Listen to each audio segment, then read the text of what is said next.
Welcome to நீலன்குட்டி channel. ஒரு அழகான படர்ந்த புல்வெளி இருந்துச்சான். நிறைய மாடுகள் உணவுக்காக அங்கே வருமா. இதை பக்கத்து காட்டிலேருந்து வந்த ஒரு புலி இந்த மாடுகள் கூட்டமாக மேய்கிறத நோட்டை விட்டுட்டே இருக்குமா. ஆனால் இந்த மாடுகள் எல்லாம் ஒற்றுமையாக எல்லாமே ஒரே கூட்டமாக தான் மேய்ச்சலுக்கு வருமா. ஒரு நாள் புலி மாடுங்க கூட்டமாக இருக்கிற இடத்துக்கு போய் மாட்டுங்களை பயமுறுத்துச்சான். ஆனால் மாடுகள் எல்லாம் ஒன்றா சேர்ந்து புலியை பயமுறுத்தி விரட்டி விட்டுருச்சுங்களாம். புலி அங்கேருந்து பயந்து ஓடிடுச்சான். மாடுங்க எல்லாம் எப்பொழுதும் ஒத்துமையாக இருக்கிறனால புலியால் எதுவுமே பண்ண முடியலையா. கொஞ்ச நாள் கழித்து இந்த மாடுங்களுக்குள்ள சண்டை வந்து ஒவ்வொரு மாடும் ஒவ்வொரு இடத்துல மேய்ச்சலுக்கு போயிடுச்சான்.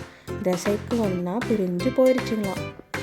இதை கவனித்த புலி இதான் சாக்குன்னு ஒரு மாட்டை அடித்து கொன்றுச்சான். அப்புறமா தான் இந்த மாடுகளுக்கு புத்தி வந்துச்சான், நம்ம ஒத்துமையாக இருக்கும்போது இந்த புலியால் எதுவுமே பண்ண முடியலையே, இப்போ நம்மள ஒரு ஆளை கொன்னுடுச்சே அப்படின்னு.